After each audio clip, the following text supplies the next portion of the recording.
John, you said you were a little worn out last week. You're probably twice as worn out tonight after all that. Oh, that was fun. That was a fun game.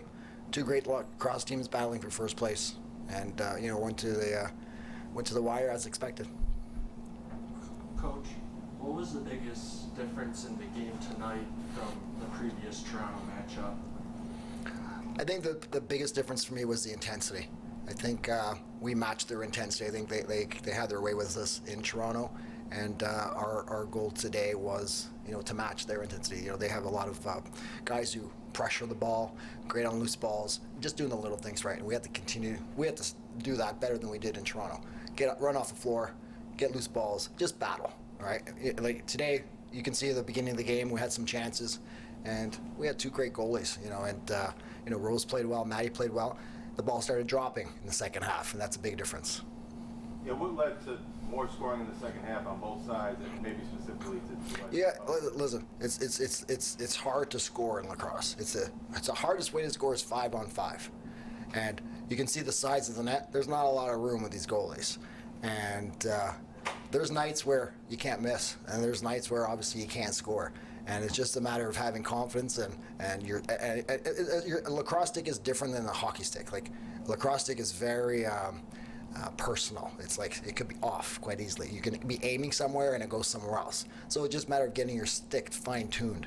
Whether you're shooting from the outside, whether it's an overhand, sidearm, underhand, whether you shoot, there's more things about a lacrosse stick than a hockey stick, which people don't understand unless they play lacrosse.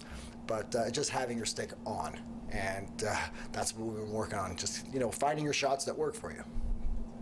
John, it seemed like Chase returned to the level of play and the emotion of play, maybe more importantly from last year. I know he had the long layoff, and it's a tough process to get it back, but tonight he looked like the old Chase to me. Yeah, he was having fun, and he's a very creative player offensively, and when he's on, he's on. He can score from the outside and the inside, and we would get 3 tonight. He had 3 big goals for us, and it just takes pressure off Dane. It takes pressure off Josh when other guys are scoring. Now they have to pay attention to Chase. Now it opens the door for Dane. So it's nice having that secondary scoring. Toronto's down a goal in the last 40 seconds or whatever. Did you have flashbacks of the playoffs last year?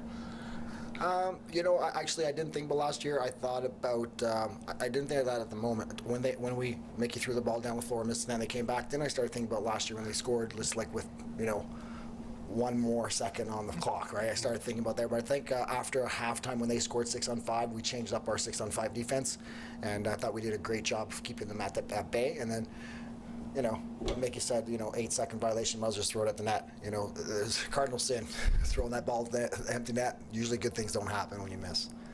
How big was it to have Tahoka back in the lineup tonight? That's a pretty easy question. It was really, really big. Again, he's a very smart player. He loves bull dodging. I thought he had a lot of great looks. Did he score tonight?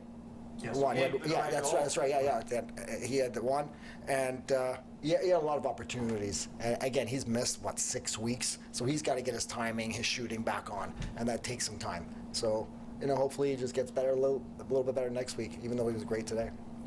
On Ian's goal, you were pointing at the penalty box to watch the guy coming out. Was Yeah. that a bit of a drawn-up play at all? Or Well, it's not. The play is a play that we have in our system, but it was just a matter of when to use it, or even to use it, because he's coming out of the box, and we risk shooting the ball, missing, and them getting a breakaway like that happened the one time. So we didn't want that to happen again. But Mickey made a great lacrosse player, a great lacrosse play. The guy overplayed him. He stuck around him. He was very patient. He buried it short side. In that situation, you'd want to give a breakaway when you have the power play. So either you go early or you don't shoot at all. John, this is the 10th division title for the Bandits over the years, and you've never won a championship without finishing first in the division. Yeah, that doesn't matter. But it's nice to have going into the playoffs. Yeah, we're just putting ourselves in the best position to win. What happened in history, I think, has no bearing on what's going to happen this year. We're just going to move forward, no excuses, and just try to keep winning and do the best as we can.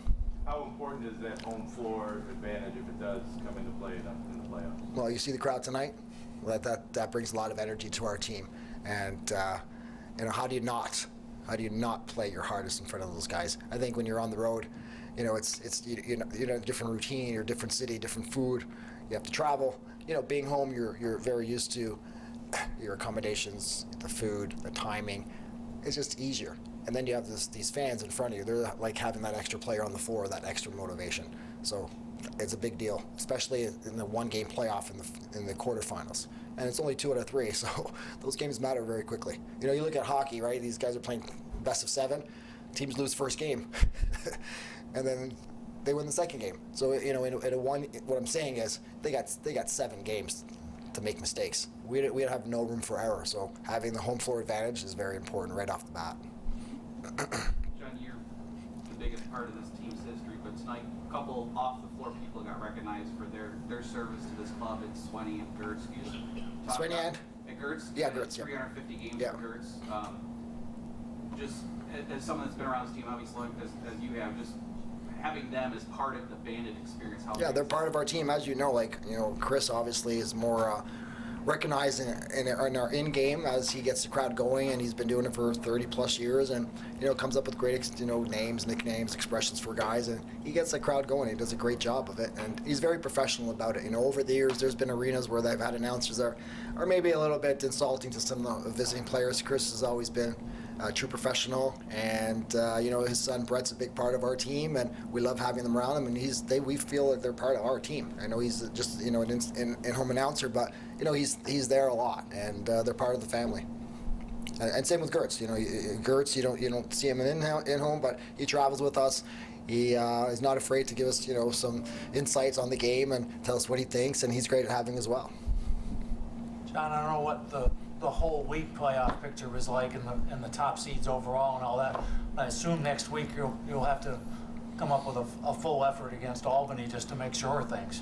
Well, I think we got first in the East. Right. But first overall, I don't know what. If we win, I think we have it. Right. Because we have a tiebreaker on San Diego, and Calgary has 5 losses.